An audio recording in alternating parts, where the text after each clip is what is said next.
and welcome back to Humanities. I am Purva and in today's video we are going to cover our chapter number 10 from our history class 12th and the chapter is called Colonialism and the Countryside. अच्छा जी, सबसे पहले तो इस heading का मतलब समझते हैं. Colonialism का क्या मतलब था? जब ब्रिटिशर्स ने आके हम पे क्या किया, रूल किया, तो that was called the colonial rule. Clear है? यानी कि जब ब्रिटिशर्स आए इंडिया में तब, ठीक है. उसके बाद देखते हैं एंड द कंट्री साइड. अब कंट्री साइड क्या होता है? कंट्री साइड का मतलब होता है ऐसे village area, right? Not talking about a particular town और सिटी. कंट्री साइड यानी कि हमारा विलेज एरिया, जो रूरल एरिया होता है ना. एक हमने पढ़ा है अर्बन होता है, एक रूरल होता है, जहाँ पे विलेज पीपल रहते हैं, जो थोड़ा टाउन से हटके होता है, जहाँ पे सिंपल लाइफस्टाइल होता है, that is called a country side. Clear है? अच्छा जी, यहाँ पे लिखा है exploring official archives. Official archives का मतलब है जो ऑफिशियल डॉक्यूमेंट्स थे उस टाइम के, ऑफिशियल रिपोर्ट्स, जो भी सर्वेज निकले, सब कुछ जो भी उस टाइम लिखा गया था रिलेटेड टू दिस, हम उनको एक्सप्लोर करेंगे. जो ऑफिशियल रिपोर्ट्स, डॉक्यूमेंट्स, सर्वे रहे हैं, आर्काइव्स, जैसे जो स्टोर रूम में हम पुराना सामान रख देते हैं ना, वैसे ही. क्लियर है? चलिए, तो अब हमें समझ तो आ गया कि किस चीज़ से रिलेटेड है ये चैप्टर. अब एज यूजुअल जैसे मैंने बताया, हम ये वाला जो फर्स्ट पेज होता है इससे पढ़ के हमें पता चलता है कि चैप्टर का फोकस किस पे है. एक ओवरव्यू प्रोवाइड हो जाता है, राइट? उसके बाद देखिए, अगर आपने पिछली वीडियो देखी थी, यू नो कि हम पहले सबसे इंपॉर्टेंट टॉपिक्स डिस्कस करेंगे and then we'll get into the details. Clear? तो चलिए, जो सबसे पहला टॉपिक है Bengal and the zamindars, it is very very important.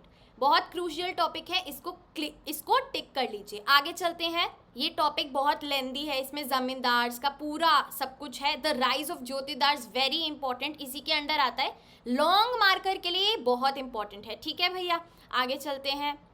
ये ना चैप्टर थोड़ा लेंदी और बोरिंग भी लगेगा अगर आप ढंग से समझेंगे नहीं तो. ठीक है. द फिफ्थ रिपोर्ट, ये शॉर्ट आंसर के लिए बहुत इंपॉर्टेंट है, इस पे आता ही आता है. ठीक है, आगे चलिए. बहुत इंटरेस्टिंग वे में पढ़ेंगे, घबराने की बात नहीं है.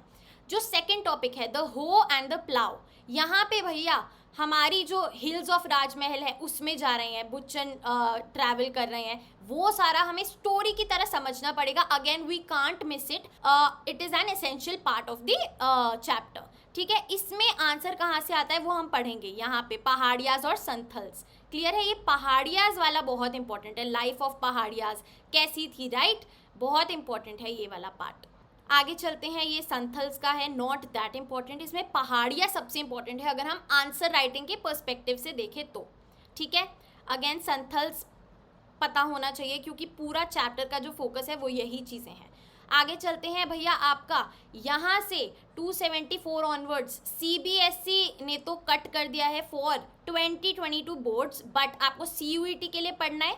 और जो आगे वाले स्टूडेंट्स हैं, जो और सक्सेसिव ईयर्स के बोर्ड्स के स्टूडेंट्स देख रहे हैं क्लास 12th के, अगर आपके सिलेबस में है तो you can cover it, but anyhow मैं ये इस वीडियो में कराऊंगी क्योंकि सीयूईटी के पर्सपेक्टिव से हमें ये करना ही पड़ेगा एनीवे. ठीक है. चलिए, अकाउंट्स ऑफ बुच्चन हम पढ़ेंगे, क्या लिखा था, क्या चलता था, सब कुछ. उसके बाद revolt in the countryside, the Deccan, the Bombay Deccan. ठीक है. बॉम्बे डेक्कन में क्या सीन था, हम 3 से 4 अलग अलग जगहों की बात कर रहे हैं इस पूरे चैप्टर में. अभी मैं आपको समझाऊंगी, राइट? ये वाला पार्ट ना नॉट दैट इंपॉर्टेंट है, इसीलिए ये कट भी कर दिया था सीबीएसई ने अभी 2022 बोर्ड्स के लिए. इतना तो वेटेज चैप्टर्स की कम ही होती है, तो वो मोस्ट इंपॉर्टेंट चीज़ें ही देते हैं, but any how you will read it. ठीक है. हम ये भी कवर करेंगे. क्लियर है भैया? इसमें जो इम्पोर्टेंट है अ न्यू रेवेन्यू सिस्टम, ये वाला है सबसे इम्पॉर्टेंट. इसमें हम ये मिस नहीं करेंगे. फिर अगेन ये ना आपको रीड तो करना पड़ेगा, but not that important for our answer writing perspective. Clear है? बट एनी हाउ मैं आपको सब कुछ समझाऊंगी. एंड में the Deccan riots commission, short answers के लिए इम्पॉर्टेंट, सीयूईटी के लिए इम्पॉर्टेंट. क्लियर है? चलिए, अब हमने एक ओवरव्यू देख लिया है कि हमें मोटा मोटा क्या करके जाना है इस चैप्टर में से और क्या हम छोड़ सकते हैं, राइट? चलिए, so now let's quickly get started with the explanation video of this chapter. अच्छा जी, अब फोकस क्या है? सबसे पहली बात तो इन दिस चैप्टर हम देखेंगे कि कॉलोनियल रूल कैसा था कंट्री साइड में, रूरल एरिया में कॉलोनियल रूल कैसे एस्टैब्लिश हुआ, क्या क्या किया गया, राइट? ठीक है भैया. अब देखिए किस किस 3 से 4 टॉपिक्स में डिवाइडेड है. जमींदार्स ऑफ बंगाल, सबसे पहले बंगाल से शुरू करेंगे भैया. ठीक है, कि बंगाल में क्या था. उसके बाद हम राजमहल हिल्स पे पहुंचेंगे जहाँ पे पहाड़ियाज और संथल्स रहते हैं. क्लियर है? हम बंगाल से राजमहल हिल्स पे पहुंचे और फिर एंड में हम डेक्कन। मैंने आपको सारे टॉपिक्स अभी दिखाए, तो ये 3 एरियाज हैं जो हम कवर करने वाले हैं, इनका अलग अलग सारा सिस्टम समझेंगे। क्लियर भैया? चलिए, इंग्लिश ईस्ट इंडिया कंपनी आई थी, उसने एस्टैब्लिश किया था कॉलोनियल रूल इन इंडिया। ठीक है भैया, अब उन्होंने क्या किया, एस्टैब्लिशमेंट करेंगे तो क्या क्या करना पड़ेगा, रेवेन्यू पॉलिसीज भी निकालेंगे, है ना, कैसे क्या चलेगा, एडमिनिस्ट्रेशन, पैसा कहाँ से आएगा, कैसे करना है, कैसे पूरा मैनेज होगा। और ये ऐसी पॉलिसीज होती थी जो भैया हर एक इंसान के लिए अलग मीनिंग निकालती थी कि अगर आप जमींदार हैं तो आपका रोल अलग है, अगर आप एक पेजेंट है आपका रोल अलग है ना। सेम पॉलिसी का अलग अलग डिफरेंट सेक्शंस ऑफ सोसाइटी के लिए अलग मीनिंग होता था, and they changed everyday lifes. इतनी क्रूशियल थी, कोई भी लॉ आज के दिन निकलेगा इंडिया में वो बहुत क्रूशियल होगा for every citizen, because it is going to directly impact us. ऐसे ही, ठीक है भैया। अच्छा जी, यही बताया गया है इसमें, ये बोला गया है कि जो लॉज इंट्रोड्यूस करती थी स्टेट, बहुत अलग अलग कॉन्सिक्वेंसेस होते थे लोगों पे, मानने के साथ साथ कई लोग रेजिस्ट भी करते थे लॉ को, यानी कि भैया विरोध उठाते थे, प्रोटेस्ट करते थे कि हम ऐसा नहीं करेंगे। सो हम अग्रीमेंट के साथ साथ जो रेजिस्टेंस थी वो भी पढ़ेंगे। क्लियर है? अच्छा जी, main focus exploring official archives at the end of the chapter. जैसे जैसे हम आगे बढ़ेंगे काफ़ी ज़्यादा जो फोकस है वो सोर्सेज पे शिफ्ट हो जाएगा कि भैया कौन से रेवेन्यू रिकॉर्ड्स क्या बताते हैं, सर्वेज में क्या लिखा है, जर्नल्स में क्या लिखा है और अकाउंट्स में क्या लिखा है। क्लियर है? So this was an overview. अब हमने समझ लिया है। Now my only tip to you is कि आप एकदम ना ओवरवेल्म होके मत पढ़ो कि हाय मेरे को इतना सब कुछ याद करना है, ये मैं कैसे समझूंगी। नहीं, शांति से एकदम काम डाउन हो जाओ और ऐसे समझो कि आप कोई मूवी देख रहे हो या मैं आपको कोई स्टोरी सुना रही हूँ, तभी ये फ़ायदा करेगी। ठीक है? Don't you know just get so anxious कि भैया ये तो मेरे को याद करना पड़ेगा, नोट्स बनाने लग गए। नहीं, एक बार शांति से सुनो, समझो, सब याद हो जाएगा। ठीक है? Don't panic. ठीक है? ऊपर ऊपर से चीज़ें देखोगे बोरिंग लगेगी, but when we get into the text काफ़ी मज़ा आता है। क्लियर है? चलिए, so let's get started with Bengal and the zamindars. तो भैया सबसे पहले कॉलोनियल रूल कहाँ पे एस्टैब्लिश हुआ था? बंगाल, बंगाल में। ठीक है? ये देखो 3 जगह थी, बंगाल, बिहार एंड उड़ीसा। ठीक है? ये BBO याद कर लो, यहाँ से ना सारा कॉलोनियल रूल शुरू हुआ था। तो सबसे पहले हम बंगाल पढ़ेंगे कि बंगाल में क्या हुआ, कंट्री साइड में क्या लॉज निकाले गए, क्या चक्कर क्या चल रहा था, कैसी एडमिनिस्ट्रेशन हो रही थी। क्लियर है? चलिए, तो देखिए सबसे पहला टॉपिक हमें बता रहा है N auction in Burdwan. Auction सबको पता है भैया, ऑक्शन की आपने यू नो IPL भी देखते हो ऑक्शन, और मूवीज़ में भी देखा है, राइट? और बेब्लेड वगैरह की ऑक्शंस भी करते थे। यानी कि अगर मैं कोई एक चीज़ बेच रही हूँ तो जो लोग वो लेना चाहते हैं वो बोली लगाते हैं कि मैं इसे 10,000 में लूँगा, मैं इसे 12,000 में, फिर जो सबसे हाईएस्ट बिड होती है, सबसे हाईएस्ट बोली होती है, उसको वो चीज़ मिल जाती है। This is called the auction. ठीक है? चलिए, अब देखिए किस चीज़ का ऑक्शन हो रहा था। 1797 में there was an auction in Burdwan, present day Bardhaman. ठीक है? जो बंगाल में है। It was a big public event. वहाँ पे किस चीज़ का ऑक्शन हो रहा था? महल्स का, एस्टेट्स ऑफ द राजा, राजा के महलों का ऑक्शन हो रहा था। ठीक है? Held by the raja of Burdwan. अब ऐसा क्यों हो रहा था यार? क्योंकि the permanent settlement had come into operation in 1793। 1793 में परमानेंट सेटलमेंट आया और हम 1797 की बात कर रहे हैं जहाँ पे ऑक्शन हो रहा है। अब ऑब्वियसली मैं पहले आपको मज़े से समझाऊंगी कि ये परमानेंट सेटलमेंट क्या था। तो भैया सारा ध्यान यहाँ पे लगाइए।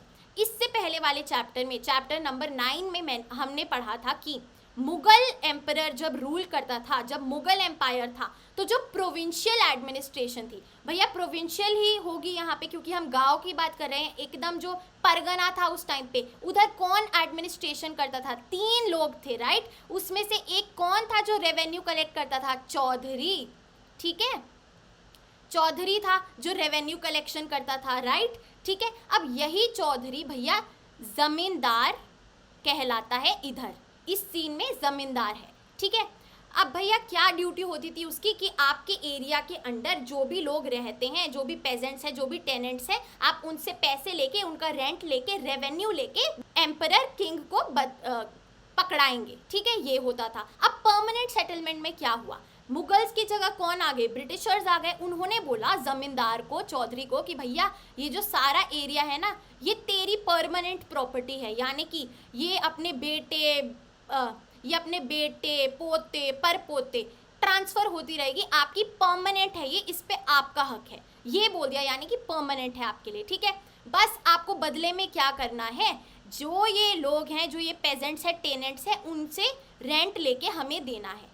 इतना इजी है? नहीं, उन्होंने बोला कि एक परमानेंट फिक्स्ड रेंट है, ये आपको हर महीने हमें देना होगा। और भैया ये ऐसा परमानेंट रेवेन्यू था कि भैया अगर 11 रुपये मिल रहे हैं हमारे ज़मींदार को, तो उसमें से 10 रुपये वो ब्रिटिशर्स को देगा और 1 रुपये अपने पास रखेगा। इतना परसेंटेज में इतना ज़्यादा, समझ रहे हो? अभी हम गवर्नमेंट को जब 2-4% GST कटता है तो हमें रोना आता है, ये तो पता नहीं 99% है, ठीक है। तो बहुत ज़्यादा एक्सप्लॉयटेशन थी। अब नो मैटर व्हाट, उस ज़मींदार को अपने टेनेंट से रेंट मिले या ना मिले, उसे हर महीने ब्रिटिशर्स को वो परमानेंट रेंट देना पड़ेगा, चाहे उसके पास कुछ हो ना हो। और अगर वो ऐसा नहीं करेगा तो क्या होगा, ये पूरा लैंड बिक जाएगा, इनका ऑक्शन कर दिया जाएगा, ठीक है। आई बात समझ में? चलिए, आई होप आपको समझ आया, मैंने बहुत कोशिश की है अच्छे से समझाने की। आगे चलते हैं, अभी आगे आगे पढ़ेंगे और क्लैरिटी आएगी, ठीक है। तो देखिए यहाँ पे यही लिखा है, the east India company had fixed the revenue that each zamindar had to pay. The estates of those who failed to pay were to be auctioned to recover the revenue. आई बात समझ में?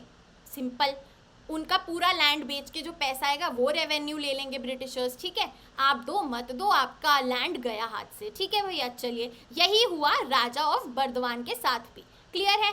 बट भैया यहाँ पे आता है एक स्ट्रेंज ट्विस्ट। क्या ट्विस्ट है? वो जो बिडर्स थे, जो परचेजर्स थे, जो बोली लगा के ये लैंड ले रहे हैं, वो servants and agents of the raja ही निकलते थे। यानी कि राजा अपने सबऑर्डिनेट लोगों से खरीदवा देता था वो लैंड, ताकि उसके हाथ से ना निकले। ये देख रहे हैं आप ट्विस्ट, ये चालाकी की जाती थी। So over 95% of the sale at the auction was fictitious. ये डबल कोट्स में आ जाता है एग्जाम में शॉर्ट आंसर के लिए, सो वेरी इंपॉर्टेंट, क्लियर है। फिक्टिशियस यानी कि ऐसे फॉल्स, क्लियर है।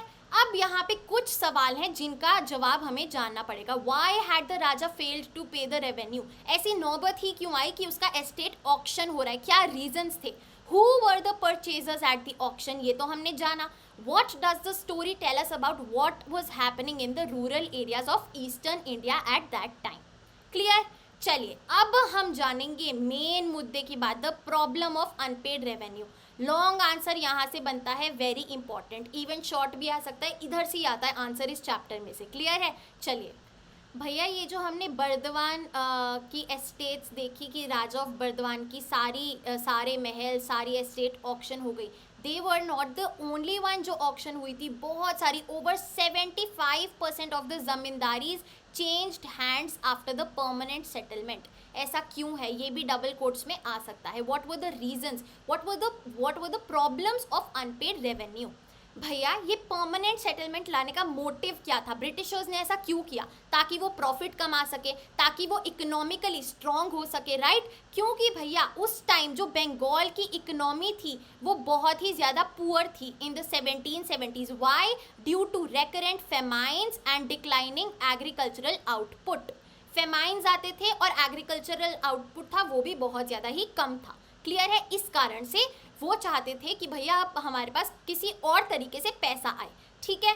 क्या तरीका था कि ब्रिटिशर्स के पास एक रेगुलर फ्लो ऑफ इनकम आए, जिनसे उनकी इकोनॉमिक क्राइसिस है वो भी रिजॉल्व हो जाए और उनके पास एक फिक्स्ड सोर्स रहे इनकम का। सबसे पहली बात क्या किया? राइट्स ऑफ प्रॉपर्टी परमानेंट कर दी and permanent fixing of the rates of revenue demand.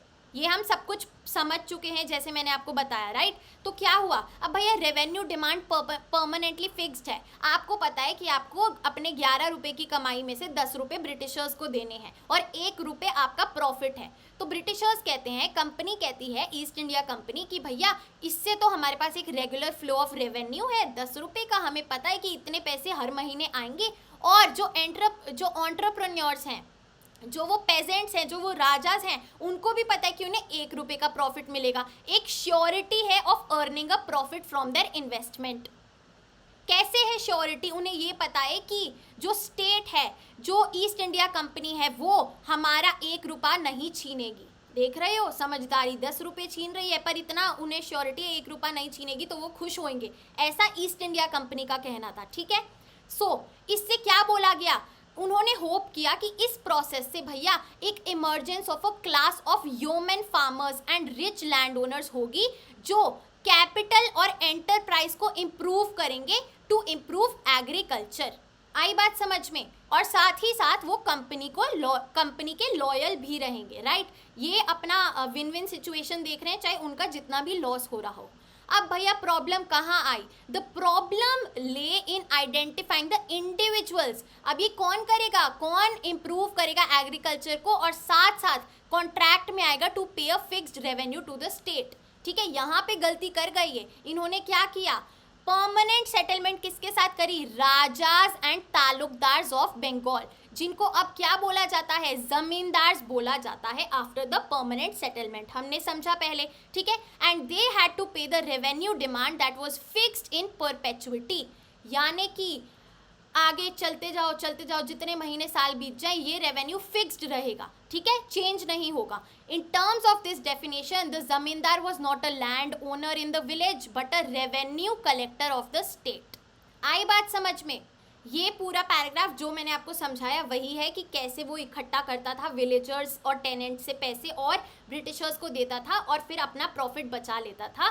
ठीक है, और अगर उसने ये कमाई नहीं दी तो उसकी जो पूरी एरिया है वो ऑक्शन हो जाएगी। पूरा ब्रीफली मैंने आपको शुरू में बता दिया, ये बस रीडिंग थी। क्लियर है? आगे चलते हैं। अब हमें समझ आ गया कैसे क्या हो रहा है। अब हम यहाँ देखेंगे कि जमींदार पेमेंट क्यों नहीं देते थे। Why did they default on payments?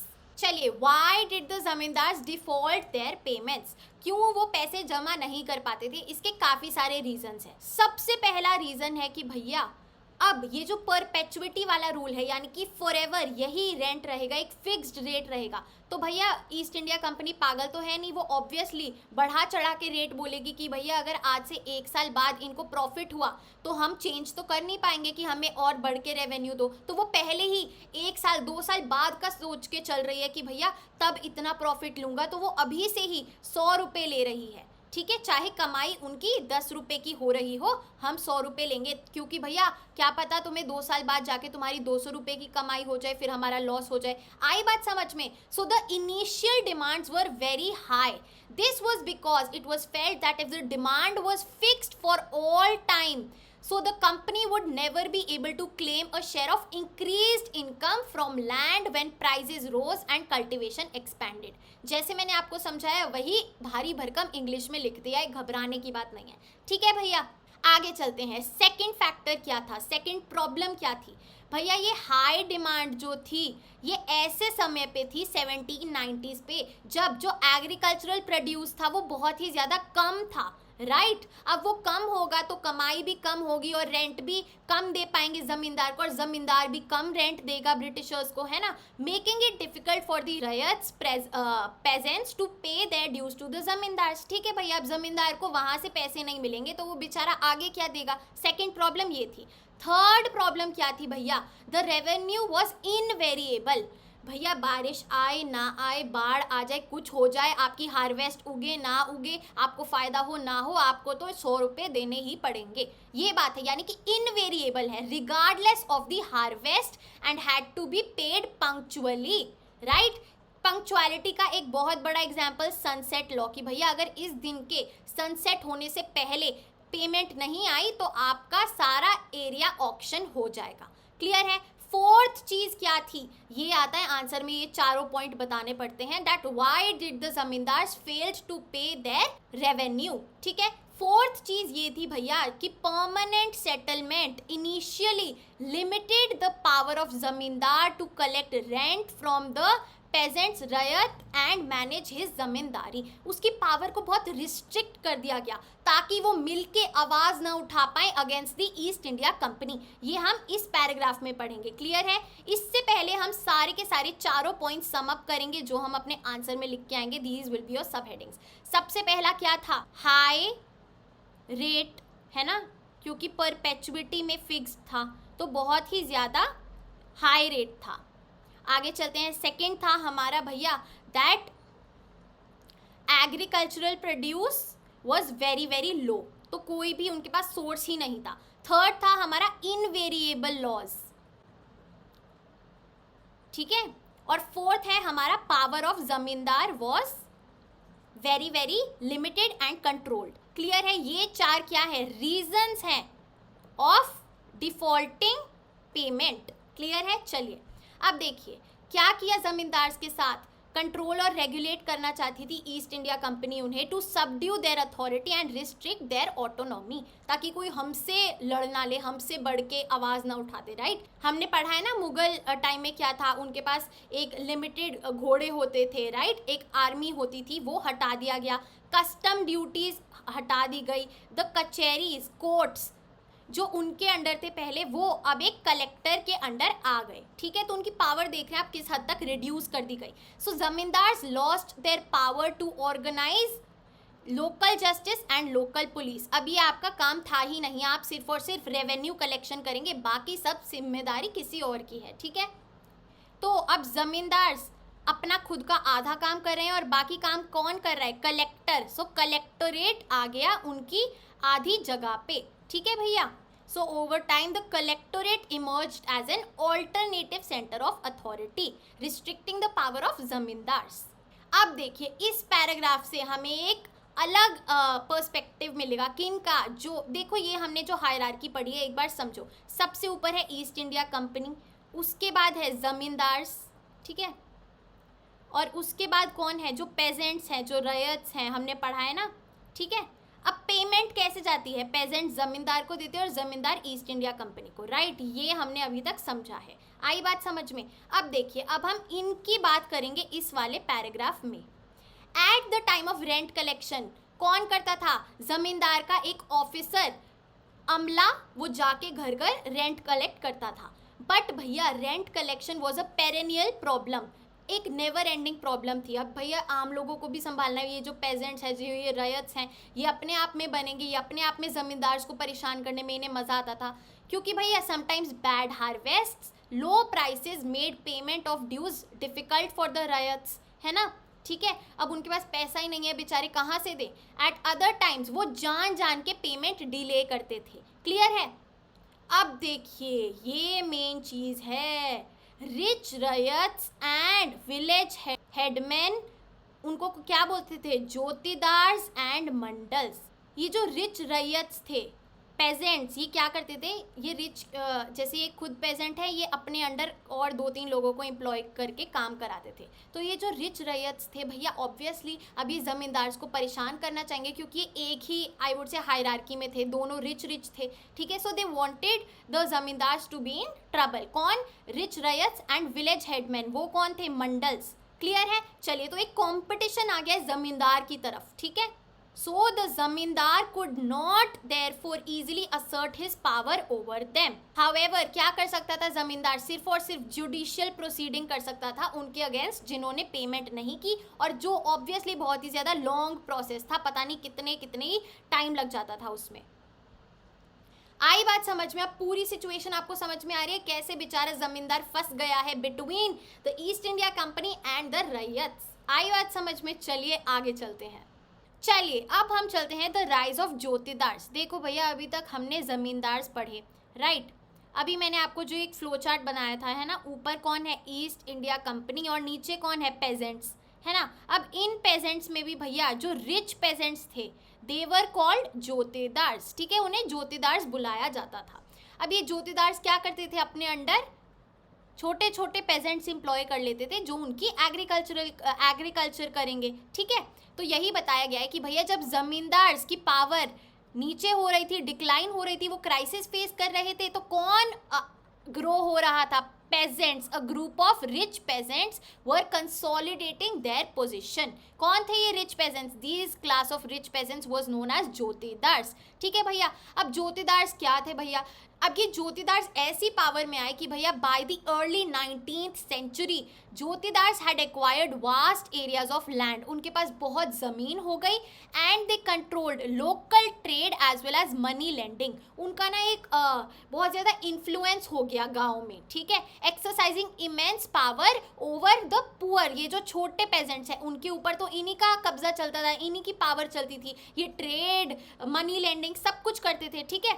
आगे चलते हैं, और ये इनका मेन कैसे धंधा चलता था एग्रीकल्चर वाला, ये अपने अंडर शेयर क्रॉपर्स को एम्प्लॉय कर लेते थे, ये जो हमने यहाँ पे पढ़े, जो जिनको क्या बोला जाता है अधियार्स या फिर बरगदर्स, जो क्या करते थे खुद के प्लाउज लाते थे और फील्ड में खेती बाड़ी करते थे और बचा हुआ आधा प्रोड्यूस ज्योतिदार को दे देते थे, आधा वो खुद ले जाते थे। तो इसमें तो भैया ज्योतिदार बहुत स्मार्ट निकले, ना उन्हें काम करना पड़ रहा है, पैसे से सब कुछ हो रहा है और आधा प्रोडक्शन भी मिल रहा है, ठीक है भैया। अब देखिए यहाँ पे ये बहुत ज़्यादा इंपॉर्टेंट लाइन है, ये डबल कोट्स में भी आ जाती है सीबीएसई में। Within the villages the power of jotedars was more effective than that of zamindars. यानी कि भैया अब ये ज्योतिदार्स जो अभी तक नीचे थे, ये धीरे धीरे जमींदार्स को टक्कर देके ऊपर आने लगे। कैसे, ये मैंने ब्लू पॉइंटर से बताया है। सबसे पहली बात भैया क्या फ़र्क था, ज्योतिदास जो थे वो विलेज में रहते थे, विलेज वाले लोगों के पास रहते थे एकदम उनकी तरह, so they exercised direct control over the considerable section of poor villagers, ठीक है। नंबर 1 बात ये हो गई। नंबर 2 क्या भैया, वो जमींदार्स के जो एफर्ट था कि भैया हम और ज़्यादा रेवेन्यू हड़पें इन विलेजर्स से, जो जमा है उसको इंक्रीज करें, उसको रेजिस्ट करते थे, अपोज करते थे कि हम ऐसा नहीं करने देंगे, है ना, क्योंकि जमींदार्स के अगेंस्ट थे इन मामलों में, और उनको कभी भी उनकी ड्यूटी ढंग से नहीं करने देते थे, उनके रेवेन्यू कलेक्ट नहीं करने देते थे, और जो अपना इनका पेजेंट्स का ग्रुप था उनको भड़का देते थे जमींदार्स के खिलाफ। क्लियर है, चलिए आगे देखिए। सबसे बड़ी बात 4th पॉइंट, ये जो ऑक्शन होती थी ना जमींदार की एस्टेट की, उनमें से कौन होते थे जो लेना चाहते थे, वो काफ़ी सारे ज्योतिदार्स भी उन परचेजर्स में से होते थे। आई बात समझ में, सो कंपटीशन बहुत ज़्यादा था बिटवीन देम। और भैया ये जो ज्योतिदार्स थे ये सबसे ज़्यादा पावरफुल कहाँ थे, नॉर्थ बंगाल के एरिया में, और इनके अलग अलग सिनोनिम्स नेम्स क्या क्या है, हावलादार्स, गंतीदार्स और मंडल्स। और इनका जो राइज था obviously it Weeknd the authority of zamindars, इनकी ग्रोथ हुई ज्योतिदार्स। क्लियर है, ऐसा हुआ। आई बात समझ में, आगे चलते हैं। ये देखिए अभी तक जो हमने समझा वो पूरा एक फ्लो चार्ट से हम रिवाइज करते हैं। सबसे ऊपर कौन है, ईस्ट इंडिया कंपनी, ठीक है भैया। उससे नीचे कौन ईस्ट इंडिया कंपनी को पैसे देगा, जमींदार, कंट्रोल्स न्यूमरस विलेजेस, है ना। अब जमींदार के अंडर कौन उसको पैसे देगा, रैयत यानी कि पेजेंट्स। अब पेजेंट्स 2 तरीके के होते हैं, एक नॉर्मल पेजेंट्स और एक रिच पेजेंट, राइट। ज्योतिदार जो ट्रेडर भी है, मनी लेंडर भी है, ठीक है, और उसके अंडर काफ़ी सारे रैयत्स हैं जो काम करते हैं, ठीक है। आई बात समझ में, ऐसे एक पूरा सीन चल रहा है। तो हमारे जो पेमेंट है उसका एरो कैसे जाएगा, इस डायरेक्शन में, राइट, ऐसे ऐसे पेमेंट जा रही है। क्लियर, आई बात समझ में, बल्ले बल्ले सब कुछ क्लियर हो गया, नो मोर कंफ्यूजन। अब हम देखेंगे भैया ये जो जमींदार्स का रेजिस्ट है, इन्होंने क्या किया, जो ये बेचारे पिस रहे हैं बीच में, what were the steps taken bye them in protest, resistance कैसे करी। वेरी इंपॉर्टेंट, इस पे क्वेश्चन आंसर आ जाता है। How did the zamindars resist, यार है क्या स्टेप्स लिए उन्होंने बचने के लिए खुद को। सबसे पहली चीज, fictitious sale was one such strategy, हमने पढ़ी। वो अपने ही बंदे बिठा देते थे ऑक्शन में, कई बार तो वो अपनी मदर के नेम पे वो परचेज कर लेते थे, क्योंकि क्या लॉ था, that property of women could not be taken over. Clear है। उसके बाद देखिए नंबर 2 चाल, वो revenue demand of the company को जान के रोक के रखते थे, पेमेंट नहीं करते थे, अनपेड बैलेंसेस को अक्यूमुलेट होने देते थे कि ठीक है हम रोके रखेंगे, हम पेमेंट नहीं दे रहे, जमा करते रहते थे, ठीक है। फिर क्या होता था, एज अ रिजल्ट क्या होगा, ऑक्शन होगी उनकी स्टेट की, ठीक है। अब भैया ऑक्शन में क्या होगा, उनके खुद के बंदे खरीद लेंगे, ठीक है, उनके जो सर्वेंट्स हैं या फिर एजेंट्स है वो खरीद लेते थे। अब भैया ये जो एजेंट्स हैं ये ऑक्शन की पेमेंट नहीं करते थे, ठीक है, तो ऑब्वियसली अब उनके पास आई नहीं वो एस्टेट, वापस से क्या होता था, ऑक्शन होता था, और फिर यही सब घूमता था। वो ले तो लेते थे पर पेमेंट नहीं करते थे, तो वापस से ऑक्शन होता था। अब इस चक्कर में ना जो ब्रिटिशर्स थे वो बहुत ज़्यादा ही एग्जॉस्ट हो गए, तो वो क्या करते थे, एट द एंड राजा को ही कम पैसे में उसकी एस्टेट वापस दे देते थे। आई बात समझ में, पूरा चक्रव्यूह देख रहे हो? तो भैया राजा माला माल हो गया ना, उसने पेमेंट करी रेवेन्यू की, उसे अपनी वो भी एस्टेट भी मिल गया कम दाम में। ठीक है, so this was the second strategy. आगे चलते हैं। इस पैराग्राफ में यही एग्जाम्पल दिया गया है कि कैसे ऑक्शंस को मैनिपुलेट किया जाता था। अब देखिए, there were other ways in which zamindar circumvented displacement. जमींदार कैसे अपनी जो जगह है, पोजीशन है, उसको बनाए रखते थे। सबसे पहली बात तो भैया, जब कोई जमींदारी से बाहर एस्टेट खरीद लेता था, आउटसाइड दी जमींदारी, ठीक है, किसी और परचेजर को मिल गई, तो भैया उसका जीना हराम कर देते थे, उसको वहाँ रहने ही नहीं देते थे। कैसे? कभी उनको लठियाल से अटैक हो रहे हैं, कभी फॉर्मर जमींदार अटैक कर रहा है। ठीक है, आगे देखिए, sometimes even the ryots resisted the entry of outsiders. तो भैया उस परचेजर के अगेंस्ट अपना जमींदार तो था ही था, साथ में रैयत्स भी थे, पेमेंट्स भी थे, क्योंकि उन्हें नहीं पसंद आता कि भाई कोई बाहर का आके हम पे रूल करे, इससे बढ़िया तो जमींदार ही है। They had a sense of loyalty and perceived him as a figure of authority and themselves as his praja subjects. किसकी बात हो रही है? जमींदार और पेजेंट्स, रैयत्स की रिलेशनशिप की। क्लियर है? आगे चलते हैं भैया। अब हम आते हैं, जब हमारे ये 1790s जो हैं ये ख़त्म हो गए और हम 1800s यानी कि 19th सेंचुरी में आ गए हैं। अब भैया ये जो एग्रीकल्चरल डिप्रेशन था, जो इकोनॉमिक डिप्रेशन था, वो ख़त्म हो गया। ठीक है, थोड़ी सी तरक्की हुई, तो क्या हुआ, rules of revenue payment were also made flexible. ठीक है, काफ़ी ज़्यादा फ्लेक्सिबिलिटी आई and the zamindars came back to power and were strengthened in the villages. Clear है? बट भैया अब हम देखेंगे इसके बाद कौन सा फेज आएगा, 1930s में जो ग्रेट डिप्रेशन आएगा, तब फाइनली जमींदार्स का सिस्टम पूरा खत्म हो जाएगा, कोलैप्स हो जाएगा, ऐसे हो जाएगा एंड ज्योतिदार्स पावर में आ जाएंगे। आई बात समझ में? बढ़िया। अब हम चलते हैं द फिफ्थ रिपोर्ट पे। ये काफ़ी इंपॉर्टेंट है ये वाला पैराग्राफ, क्योंकि इससे हम एक शिफ्ट समझेंगे कैसे क्या चल रहा था ब्रिटिश से रिलेटेड, ब्रिटेन से related.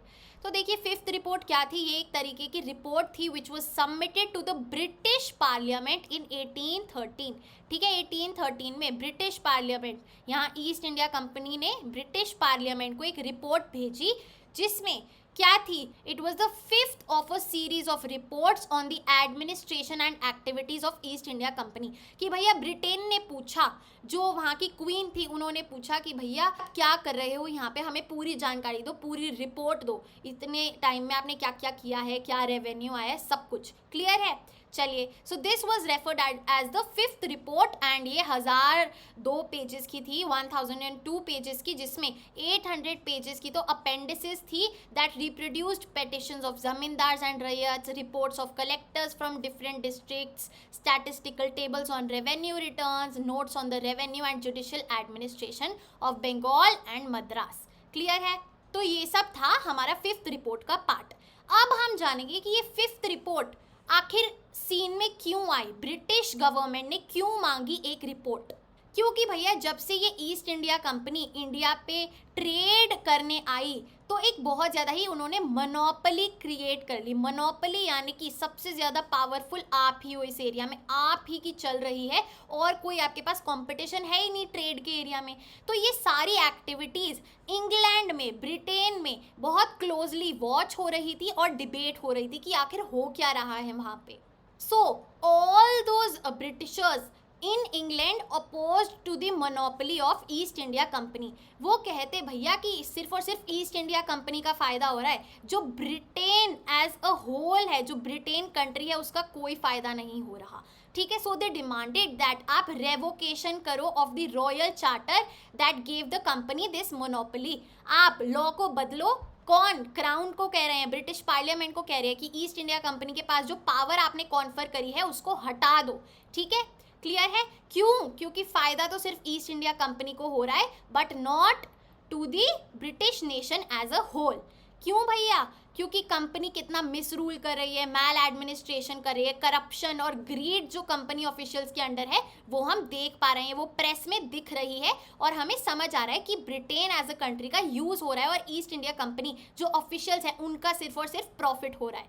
So the British parliament passed a series of acts in the late 18th century to regulate and control the company rule in India. कौन सा एक्ट था? एडिशनल इंफॉर्मेशन सर्च करके बताइए मुझे.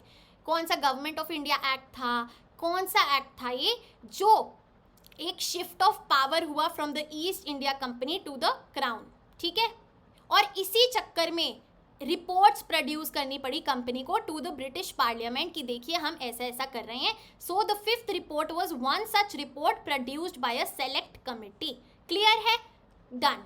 ये दो पैराग्राफ्स बस एडिशनल इन्फॉर्मेशन है, just give it a read. ये बताया गया कि फिफ्थ रिपोर्ट में जो इन्फॉर्मेशन है वो बहुत ज़्यादा इनवैल्यूएबल है और जो बाकी सोर्स है वो क्या है? Archives of various Bengal zamindars and the local records of the districts. Clear है? इनसे भी हमें जानकारी मिलती है कि कैसे क्या वहाँ पे मैल एडमिनिस्ट्रेशन हो रहा था और मिसयूज हो रहा था. ओके, बट ये भी बताया गया है कि हम फिफ्थ रिपोर्ट जैसे डॉक्यूमेंट्स पे कंप्लीटली रिलाई नहीं कर सकते. We have to be critical of certain things, right? ठीक है, ये बताया गया है, बहुत बेसिक है, कॉमन है, रीडिंग कर लीजिएगा.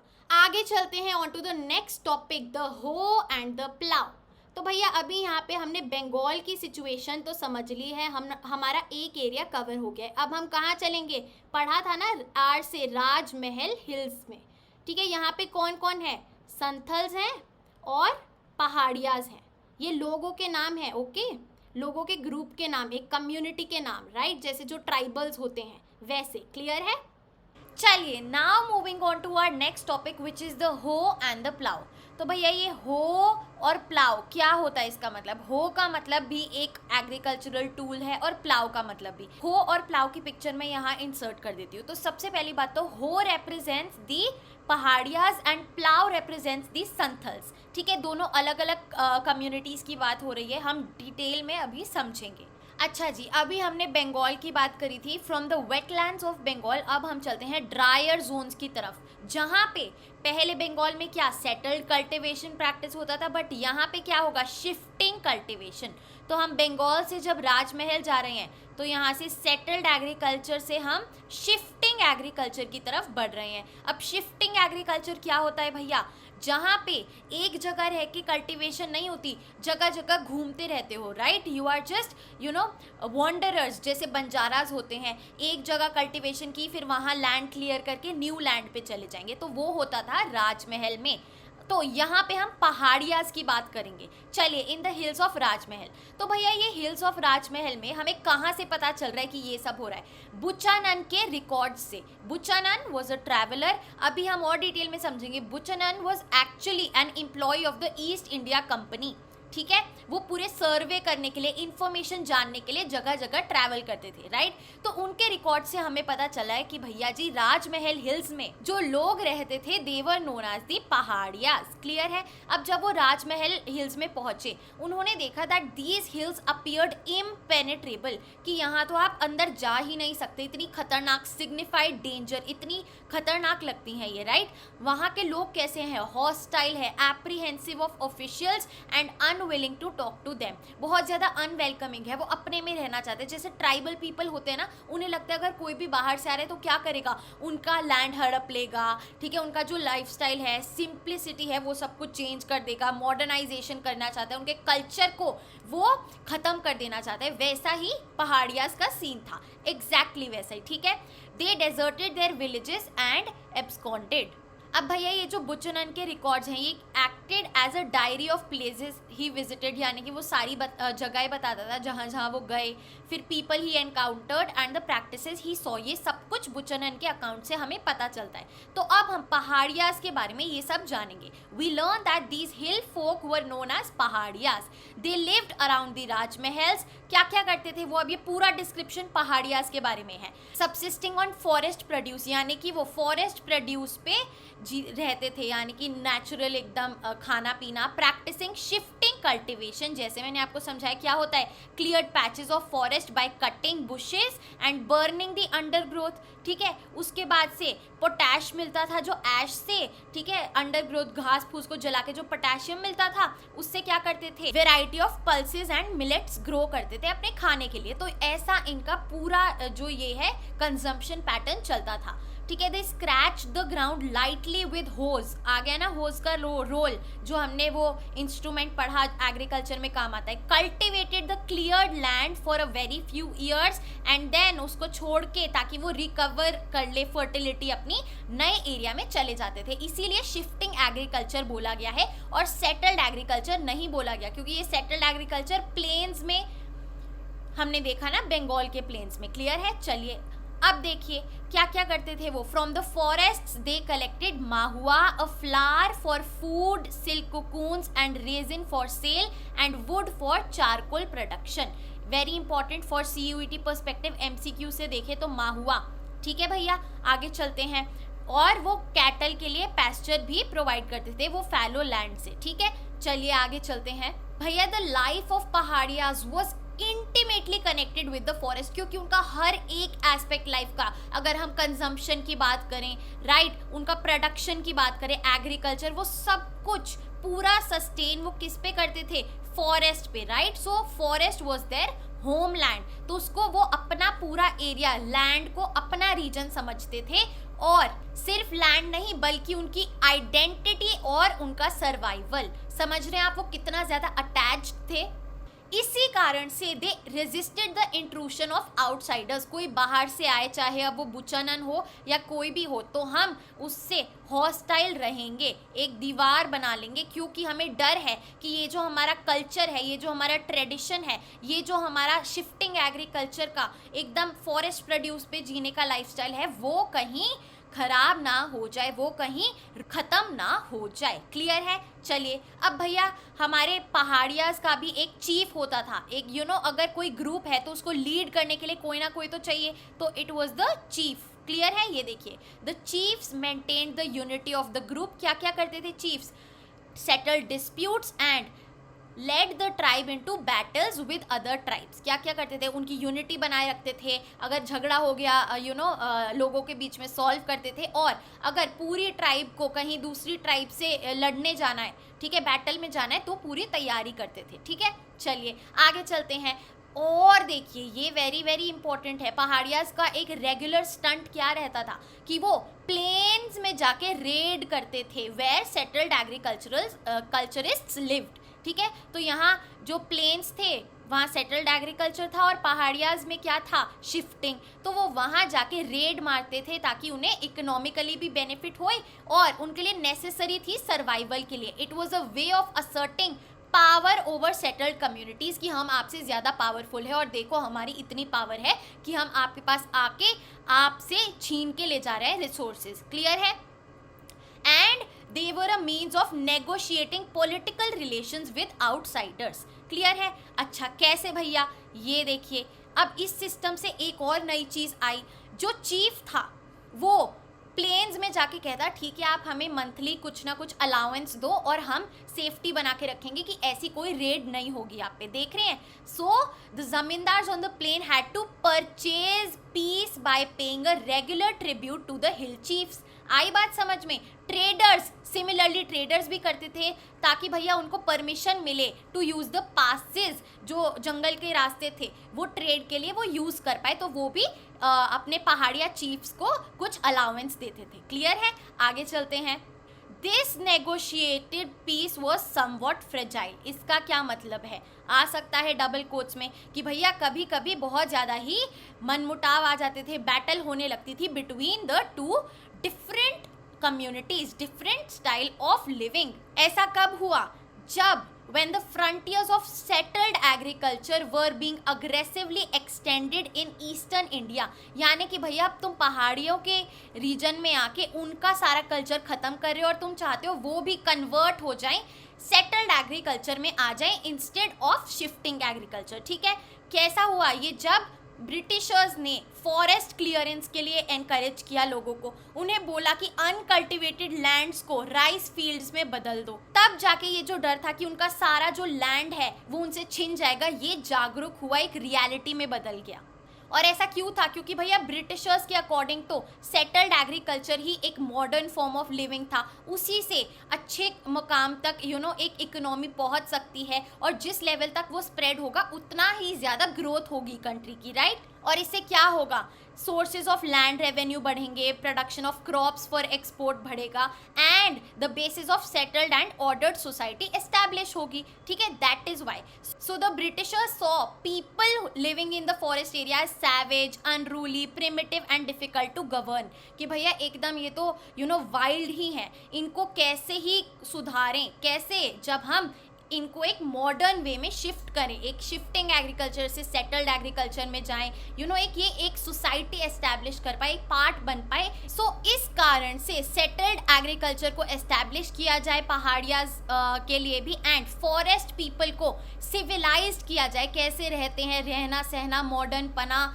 चलना फिरना, सब कुछ सिखाया जाए। Tamed, civilised and persuaded to give up hunting and take to plough agriculture, कि भैया उनका जो पूरा ये पैटर्न है एग्जिस्टेंस का, यही चेंज हो जाए। जो वो काम कर रहे हैं हंटर गैदरर्स की जगह, अब वो सेटल्ड कल्चरलिस्ट्स बन जाए। क्लियर है? This was the aim of the Britishers, ठीक है भैया। So this was the factor that sharpened the conflict between hill folk and settled cultivators.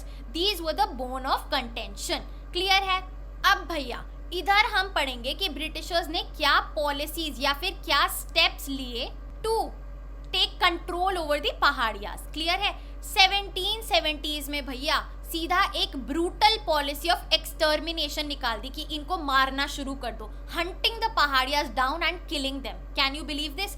उसके बाद 1780s में Augustus Cleveland, the collector of Bhagalpur, important for CUET MCQ perspective, proposed the policy of pacification. अब दूसरी policy क्या है? Policy of pacification. इसका मतलब क्या था कि भैया दिमाग लगाया इन्होंने और बोला कि ये जो पहाड़िया चीफ्स हैं, हम इन्हें मंथली अलाउंस देंगे और ये हमें वादा करेंगे कि कोई भी मिसकंडक्ट नहीं होगा और इनकी पूरी कम्युनिटी प्रॉपरली आराम से रहेगी, पीसफुली। क्लियर है? to maintain law and order in the localities and discipline their own people. अब भैया क्या हुआ? सबसे पहली चीज़ तो चीफ्स ने मना कर दिया, और जो लेने लगे उनको, जो पहाड़िया पीपल थे, उन्होंने अबैंडन कर दिया, एकदम उनको चीफ कंसिडर करना बंद कर दिया, राइट। बिकॉज वो ये सोचते थे कि ये तो एम्प्लॉय बन गया है ब्रिटिशर्स का, स्टाइपेंडरी चीफ्स, एक सबऑर्डिनेट ऑफिसर बन गया है under the Britishers. So these were the reasons जिसके कारण भैया पहाड़िया जो पहले हिल पे यहाँ रहते थे, फिर वो धीरे धीरे और दूर जाने लगे। दे started to withdrew deep into the mountains, insulating themselves from hostile forces and carrying on a war with outsiders. अब समझ में आई, बेचारे पहाड़ियाज की गलती नहीं है, जो उनके साथ हुआ है वो फैक्टर है जो इस चीज का कॉज है। तो that is why every white man appear to represent power that was destroying their way of life and means of survival, snatching away their control over forests and land. Conclusion clear है भैया? अब हम चलते हैं आगे। अब अभी तक तो पहाड़ियाज पढ़ा हमने, अब न्यूअर इंटीमेशंस ऑफ डेंजर, एक और डेंजर आ गया बेचारे पहाड़ियों के लिए। क्या? Santhals was another group of settlers. चलिए देखते हैं इनमें क्या फर्क था। संथल्स वर पोरिंग इनटू द एरिया, उनके इलाके में आ रहे थे, फॉरेस्ट्स को क्लियर कर रहे थे, cutting down the timber, would को काट रहे थे और वहाँ पे प्लाउइंग कर रहे थे, एग्रीकल्चर कर रहे थे, growing rice and cotton. Clear है? चलिए, as the lower hills were taken over by Santhal settlers, the Paharias receded deeper into the Rajmahal hills. यहाँ पे हमने ये पर्वत बनाया, हिल्स बनाई, यहाँ से आ रहे थे अब हमारे संथल्स, तो क्या करेंगे बेचारे पहाड़ियाज? और ज्यादा दूर जाएंगे। क्लियर है? So if Paharia life was symbolized by the hoe which they used for shifting cultivation, the settlers, the santhals came to represent the power of the plow, जो हमने शुरू में पढ़ा। क्लियर है? The battle between the hoe and the plow was a long one. ये inverted commas में आ सकता है। क्लियर है? इसमें हम पूरा डिस्प्यूट बताएंगे between Santhals and Paharias. Clear है जो हमने अभी पढ़ा। अब हम चलते हैं नेक्स्ट टॉपिक पे, द संथल्स पायोनियर सेटलर्स, कि भैया they were the first ones to settle. चलिए देखते हैं। At the end of 1810, Buchanan crossed गंजूरिया पहाड़ which was part of the Rajmahal ranges। ठीक है, राजमहल हिल्स का एक पार्ट था गंजूरिया पहाड़। वहां से जब क्रॉस किया उसको through the Rocky country beyond reached a village, वहां पे एक विलेज मिला। It was an old village but उस विलेज के पास ना एक्सटेंडेड कल्टिवेशन, अच्छे से प्रॉपरली कल्टिवेशन हुई थी। सो ही thought it have been transformed through proper application of human labor। यानी कि भैया संथल्स थे ये जो जिन्होंने प्रॉपर कल्टिवेशन किया है इस एरिया में। सो nowhere had Buchanan seen फाइनर tobacco and mustard, वहाँ पे जो कल्टिवेशन की हुई थी। फिर पता चला दैट संथल्स ने ये एग्रीकल्चर किया है। तो हमारे जो संथल्स थे वो अराउंड 1800 आके यहाँ पे सेटल हो गए थे। How did the Santhals reach the Rajmahal hills भैया? The Santhals had begun to come into Bengal around 1780s। फिर क्या हुआ, जमींदार उन्हें हायर करते थे कि वो उनकी कल्टिवेशन करे, एक्सपैंड करे एग्रीकल्चर को, और ब्रिटिशर्स भी उनको बुलाते थे to settle in the jungle mahals. ऐसा क्यों है? क्योंकि भैया पहाड़ियाज पे तो उनका रूल चला नहीं, पहाड़ियाज ने तो उनकी बात मानी नहीं, तो उन्हें संथल्स से ये काम कराना पड़ा। Clear? The Paharias refused to cut trees, resisted touching the plough and continued to be shifting एग्रीकल्चरिस्ट्स।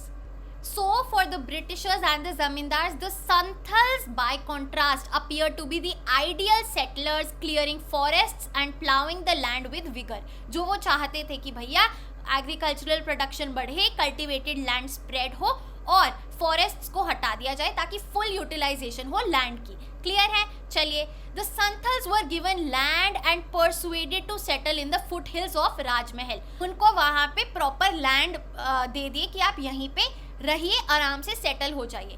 वो लैंड क्या बोला जाता था? दामीन ए को।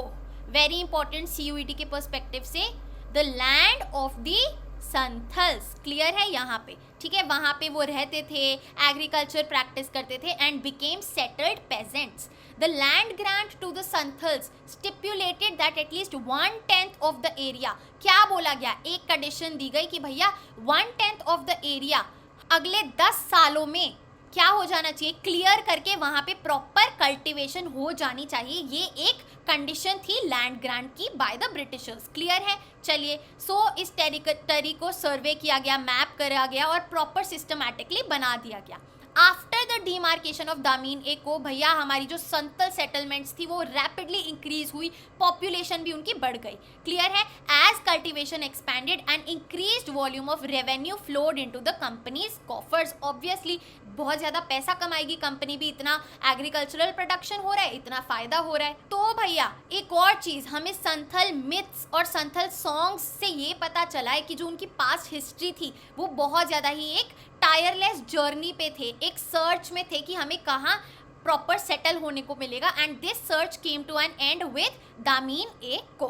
क्लियर है? चलिए, अब भैया जब संथल्स तो राजमहल हिल्स के एकदम फुट में सेटल हो गए, पेरिफेरीज पे, बॉर्डर्स पे, पहाड़ियाँ बेचारे क्या करें, वो और ज़्यादा डीपर इनटू द हिल्स जाके छुप गए। ठीक है, restricted from moving down to the lower hills. भैया अब वो ऑब्वियसली नीचे तो उतर नहीं सकते क्योंकि यहाँ तो हमारे संथल्स हैं, तो वो बेचारे कन्फाइंड रह गए to the dry interior and to the more barren and rocky upper hills.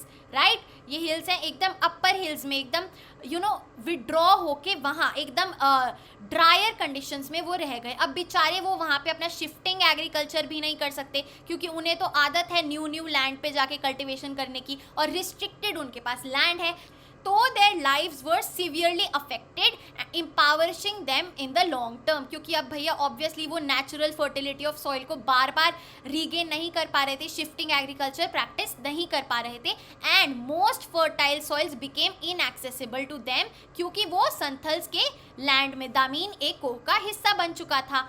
So conclusion में क्या हुआ भैया, पहाड़ियाज का लाइफस्टाइल बहुत बुरी तरीके से इफेक्ट हुआ and they withdrew deeper into the hills. However by contrast, Santhals gave up their earlier life of mobility and settled down in दामीन एक को। क्लियर है। अब इस पैराग्राफ में हम देखेंगे जब संथल्स के हाथ से उनका लैंड निकलने लगा, उनको दिखा कि यार हम प्रॉब्लम्स फेस कर रहे हैं, तो उन्होंने क्या किया, एक रेबेलियन हुआ बाय द संथल्स। समझिए, देखो जब संथल्स को पता चला कि यार हमारे हाथ से ना ये लैंड जो कल्टीवेशन के अंडर हमने किया है ये तो जा रहा है, ये तो ब्रिटिशर्स का हो रहा है, ऊपर से क्या हो रहा है, state was levying heavy taxes on the land, हमें इतना सारा पैसे भी देने पड़ रहे हैं, साथ ही साथ जो मनी लेंडर्स हैं, दिक्कूज हैं, वो इतना हाई रेट्स ऑफ इंटरेस्ट पे हमें पैसे दे रहे हैं, हमारा तो नुकसान होते जा रहा है, और साथ साथ हमारा लैंड ले रहे हैं अगर हम पैसे चुका नहीं पा रहे तो।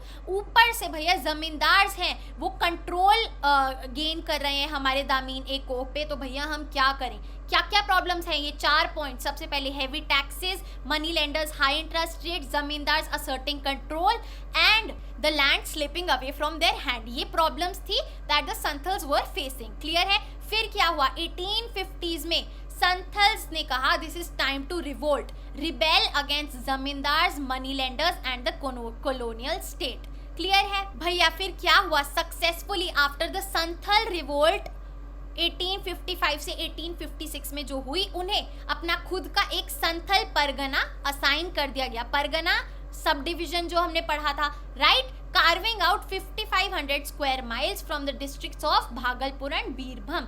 चलो उनको अपना प्रॉपर एरिया लैंड असाइन हो गया and this movement was successful. Moving on to page number 274, this is the last page for CBSE boards 2022, but for CUET पूरा चैप्टर आएगा, right, and for other years, जो भी आप जब भी जिस भी साल में ये बोर्ड्स के लिए देख रहे हैं, probably cross check the syllabus, but हम ये पूरा कवर करेंगे। क्लियर है। चलिए, द अकाउंट्स ऑफ बुचानन। अब हम बुचानन के बारे में कुछ जानेंगे। ये जो मैंने हाईलाइट किया इसमें सिर्फ और सिर्फ वही रेलेवेंट है, क्विकली रीड करते हैं। He was an employ of the British East India company, ठीक है, दैट इज वाई जहाँ जहाँ वो जाते थे वो अपने साथ लार्ज आर्मी ऑफ पीपल लेके जाते थे, जिसमें ड्रॉट्समैन, सर्वेयर्स, पैलिंक्विन बियरर्स, कुलीज, ये सब होते थे। तो भैया आपको इतनी बड़ी फौज लेके आ रहा है, तो जो नॉर्मल सा इंसान है, जो पहाड़िया है, वो तो डर ही जाएगा कि ये तो भैया ब्रिटिशर्स के कोई सर्वेंट है या ब्रिटिश को रिप्रेजेंट करता है ना, हमसे तो ये कुछ छीन लेगा, या सब बहुत ऑप्रेस हो जाते थे। ठीक है, so he acted as an agent of the sarkar, ऐसा सबको लगता था। बुचानन हैड स्पेसिफिक इंस्ट्रक्शंस, उसको बताया गया था कि आपको क्या देखना है, क्या ढूंढना है और क्या रिकॉर्ड करना है, क्योंकि ये सारा जो सर्वे हो रहा था ये किस लिए हो रहा था, ताकि ब्रिटिशर्स जान सके और अच्छे से कहाँ पे कौन सा रिसोर्सेज है, कहाँ पे हम क्या बना सकते हैं, क्या ग्रोथ हो सकती है, राइट। क्लियर है। So company consolidated its power and expanded its commerce. कैसे? It looked for natural resources जो वो कंट्रोल कर सके और एक्सप्लॉइट कर सके और अपने हित के लिए यूज कर सके। Buchanan undoubtedly an extraordinary observer was one such individual जो ये सारी खबरें, ये सारी discoveries, natural resources, revenue sources, landscapes जाके ब्रिटिशर्स को बताएगा कि देखो हम इसको ऐसे यूज कर सकते हैं। That is why he searched for minerals, stones that were commercially valuable. He recorded all signs of iron ore, granite and sulfate. ये सब कुछ वो ढूंढ रहा था as based on the rule by the East India Company. तो भैया इस चीज को हमें ध्यान में रख के चलना है कि वो एक ईस्ट इंडिया कंपनी का एम्प्लॉय था। सो दैट इज वाई जो उसकी रिकॉर्ड्स हैं वो एकदम अनबायस्ड नहीं हो सकते, वो थोड़े से बायस्ड होंगे टूवर्ड्स द ब्रिटिश गवर्नमेंट। चलिए now moving on to the next topic, a revolt in the countryside, the Bombay Deccan. हमने पढ़ा था हम 3 एरियाज को एनालाइज करेंगे, राइट। सबसे पहले बंगाल, फिर राजमहल हिल्स एंड फिर डेक्कन। क्लियर है। अब हम डेक्कन पे आ गए हैं, बहुत इजी है, सिर्फ और सिर्फ जो हाईलाइट किया हुआ है वो मैं आपको समझाऊंगी अपने वर्ड्स में, घबराना नहीं है, एक स्टोरी की तरह सुनते जाओ फटाफट। तो भैया अभी तक हम ईस्ट पार्ट में थे इंडिया के, है ना, बंगाल, राजमहल हिल्स। अब हम चलेंगे वेस्टर्न पार्ट पे, डेक्कन एरिया में, ठीक है, बॉम्बे डेक्कन में। क्लियर है। चलिए, इसमें हम सबसे पहली चीज जो नोटिस करेंगे वो है अ पेजेंट रिवोल्ट। पेजेंट्स ने वहां पे एक रिवोल्ट करी, वो कैसे हुई, क्यों हुई, कहाँ हुई। तो तो ये जो पेजेंट्स रिवोल्ट थी ये against money lenders and grain dealers हुई। मनी लेंडर्स जो हमें लोन पे पैसे देते हैं उनके अगेंस्ट, और ग्रेन डीलर्स यानी कि जो शॉपकीपर्स हैं उन सब के अगेंस्ट। क्लियर है? कब हुई? 1875 में हुई इन द डेक्कन। कैसे हुई चलिए पूरा एनालाइज करते हैं। तो भैया पुणे में, पुणे डिस्ट्रिक्ट में सुपा विलेज में क्या हुआ, रैयत सारे के सारे पेजेंट्स इकट्ठे हुए रूरल एरिया से आके, उन्होंने क्या किया, शॉपकीपर्स को अटैक कर दिया and they started demanding their bahi khatas, अपने अकाउंट बुक्स हमें दो और डेप्ट बॉन्ड्स दो। क्या किया कि उनको जला दिया, सारे खातास को, सारे खाता को जो भी उन्होंने लिखा हुआ था कि ये इतने पैसे देगा, इसका इतना पेंडिंग है, सबको जला के राख कर दिया, उनकी शॉप्स को लूट लिया and in some cases fire लगा दी उनके घरों को। साहूकार कौन होता है? जो मनी लेंडर भी होता है और ट्रेडर भी होता है, ठीक है, 2 in 1। क्लियर है? So this was the revolt. चलिए फिर क्या किया गया भैया ये पुणे से रिवोल्ट पहुंच गई, अहमदनगर से काफी वाइड स्प्रेड हुई। क्या किया गया? ब्रिटिश ऑफिशियल्स ने 1857 की रिवोल्ट के डर में आके जल्दी से प्रोटेक्टिव स्टेप्स उठाए। पुलिस पोस्ट्स को एस्टैब्लिश कर दिया हर एक विलेज में, ठीक है, ट्रूप्स को बुला लिया, 951 पीपल को अरेस्ट भी किया एंड कन्विक्ट भी किया। क्लियर है? So these were the steps taken by the Britishers government. Clear? चलिए अब हम पढ़ेंगे कि ये रिवोल्ट हुई क्यों, what was the reason, why. ठीक है भैया, व्हाई।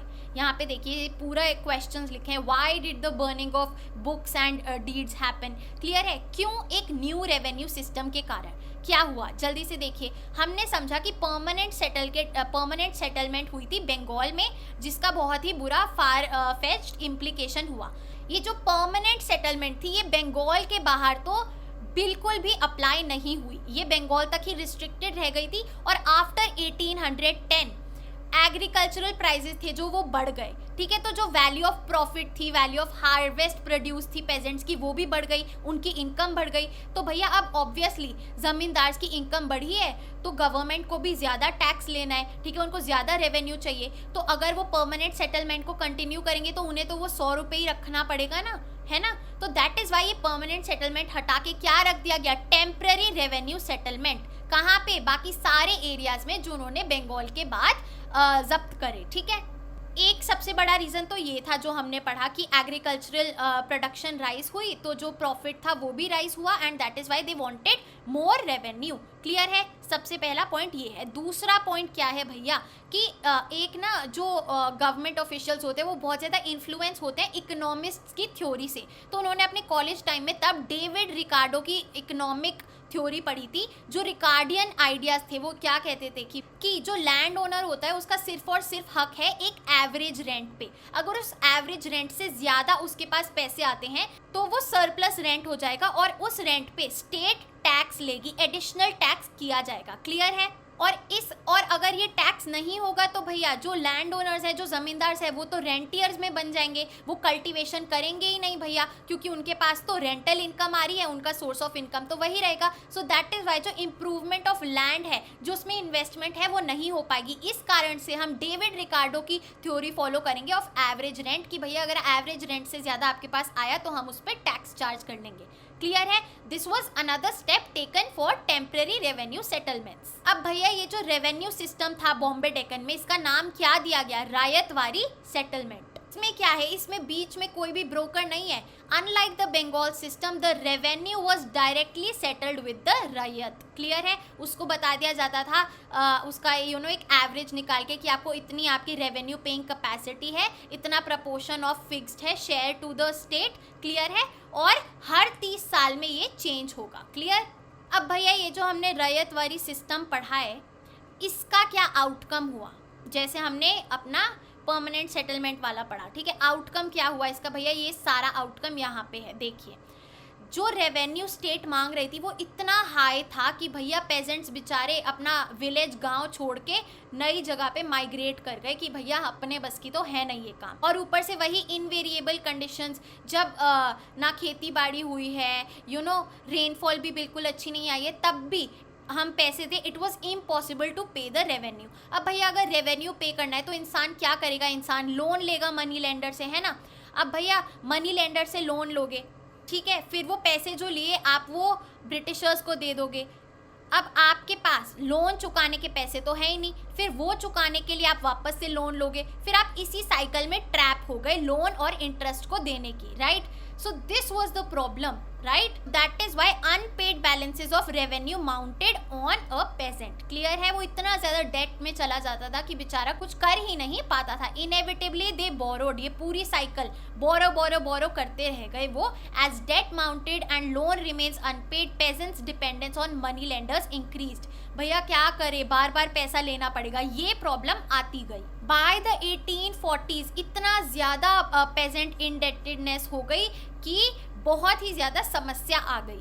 फिर भैया 1840s में ब्रिटिशर्स की आंख खुलती है कि ये तो बहुत गलत हो रहा है, बेचारे पेजेंट्स तो मर ही जा रहे हैं और हम कुछ कर नहीं रहे हैं। तो उन्हें रियलाइज़ होता है कि भैया ये जो हम रेवेन्यू मांग रहे हैं ये बहुत ज़्यादा एग्जॉर्बिटेंट है और ये जो सिस्टम है बहुत ज़्यादा रिजिड है, कोई फ्लेक्सिबिलिटी नहीं है, जो पेजेंट इकोनॉमी है वो कोलैप्स होने वाली है। तो हम इसमें क्या करेंगे, अब फ्लेक्सिबिलिटी लाएंगे और एनकरेज करेंगे पेजेंट्स को और कल्टिवेशन बढ़ाने के लिए और उनकी जो रेवेन्यू डिमांड है उसको घटा देंगे। क्लियर है? अकल आ गई ब्रिटिशर्स में। फिर क्या किया, धीरे धीरे एग्रीकल्चरल प्राइसेस बढ़ने लगे, प्रोडक्शन बढ़ने लगा 1845 में। अब भैया कल्टीवेटर्स को अगर एग्रीकल्चरल प्रोडक्शन और बढ़ाना है उन्हें क्या करना पड़ेगा, प्लाउज, कैटल, ठीक है, ये सारी फैसिलिटीज लानी पड़ेगी। अब इनके लिए मनी कहाँ से लाएंगे, वो अगेन लोन लेंगे, तो वापस से वो मनी लेंडर्स पे डिपेंड हो गए। Then came the cotton boom.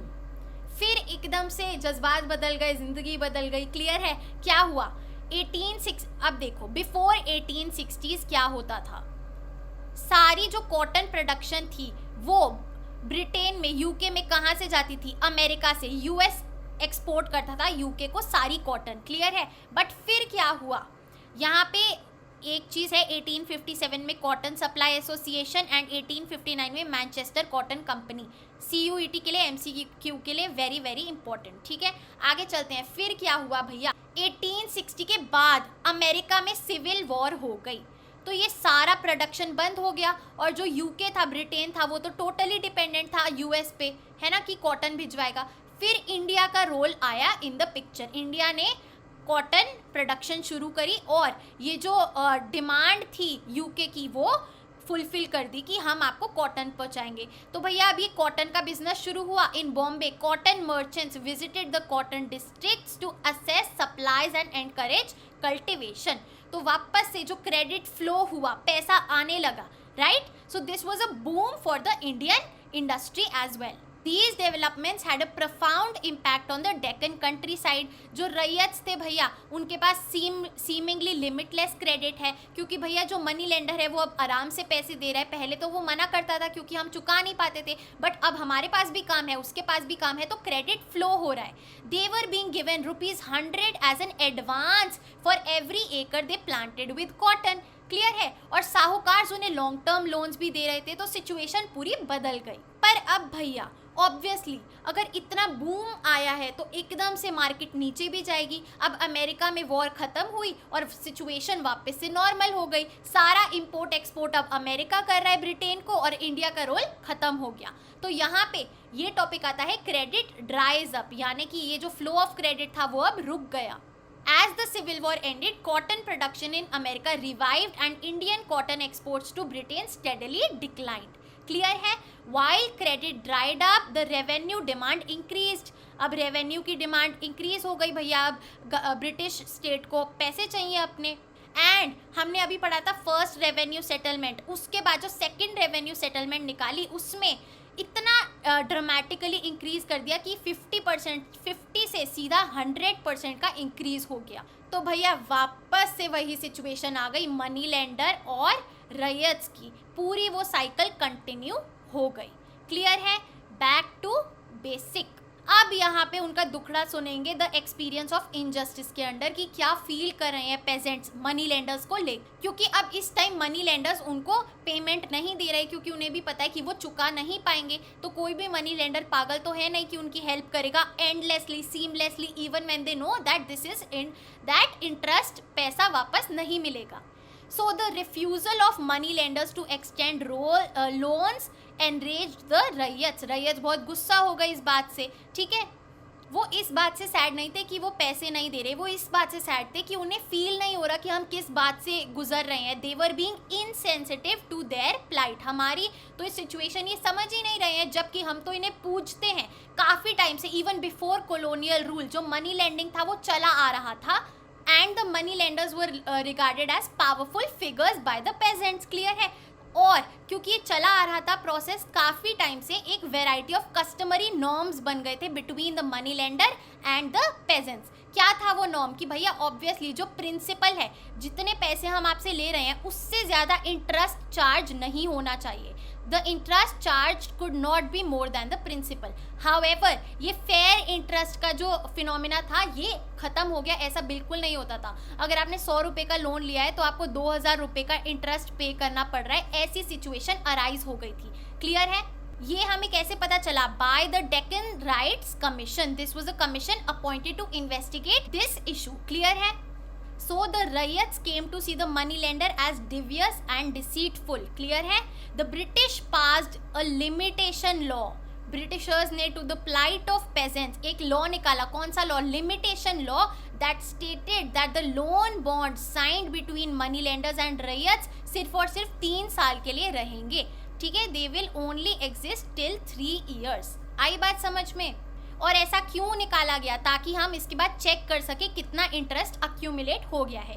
However इसमें भी भैया हेरा फेरी करेंगे मनी लेंडर्स. वो क्या करते थे? उनको मजबूर कर देते थे पेजेंट्स को कि तुम्हें हर तीसरे साल एक नया बॉन्ड साइन करना है मेरे साथ. और क्या करते थे? जो उनका पुराना बैलेंस था, जो लोन था और प्लस जो इंटरेस्ट था, उसको टोटल करके उनका प्रिंसिपल बना देते थे तीसरे साल के लोन पे. समझ रहे हो? और क्या करते थे वो? They refuse to give receipts when loan was repaid. इतने गंदे हो गए थे भाई. Entered fictitious figures in bonds. गलत चलत लिख देते थे बॉन्ड पे, गलत फिगर्स डाल देते थे. Acquired the pageants harvest at low prices. Exploitation हो रही थी पेजेंट्स की और उनकी प्रॉपर्टी भी छीन लेते थे. कौन? Money lenders. ठीक है भैया. उसके बाद यहाँ पे ये देखिए, ये एक न्यू ट्रांसफॉर्मेशन हुई. Deeds and bonds were introduced as symbols of the new oppressive system. अब भैया इससे पहले तो सब कुछ कैसा चल रहा था? ओरल, जो बोल दिया वो हो गया. अब डीड्स, रिटर्न डॉक्यूमेंट्स है, डीड्स हैं, बॉन्ड्स हैं. अब बेचारे वो पेजेंट्स को तो पता ही नहीं क्या लिखा है क्या नहीं लिखा है. बेचारे तब भी साइन कर रहे हैं, अंगूठा इंप्रेशन, थंब इंप्रेशन लगा रहे हैं, and they were actually scared of the return text. Last topic जो है वो है हमारा द डेक्कन रायट्स कमीशन. अब ये डेक्कन रायट्स कमीशन क्या था? It was the commission appointed by the government of India, worried by the memory of 1857. जो रिवोल्ट हुई थी भैया 1857 की, उसके डर में आके जब ये पेजेंट्स रिवोल्ट हुई, इसके लिए डेक्कन रायट्स कमीशन बनाया गया ताकि हम एक कमीशन सेटअप करें to inquire and investigate in the causes of the riots. ये रायट्स क्यों हुई? ठीक है. और फिर ये रिपोर्ट 1878 में ब्रिटिश पार्लियामेंट को भेज दी गई. So this report, referred to as Deccan Riots Report, provides historians with a range of sources to study the riot. जो हमने अभी सब कुछ पढ़ा. क्लियर है? मेन इस रिपोर्ट का कंक्लूजन क्या था? कि इसका कॉज कोई गवर्नमेंट डिमांड से नहीं था. इसका कॉज था मेन मनी लेंडर्स की हार्डशिप से, मनी लेंडर्स के बिहेवियर से, जो उन्होंने पेजेंट्स के साथ किया. That was the main cause of this riot. Thus, official reports are invaluable sources for the reconstruction of history.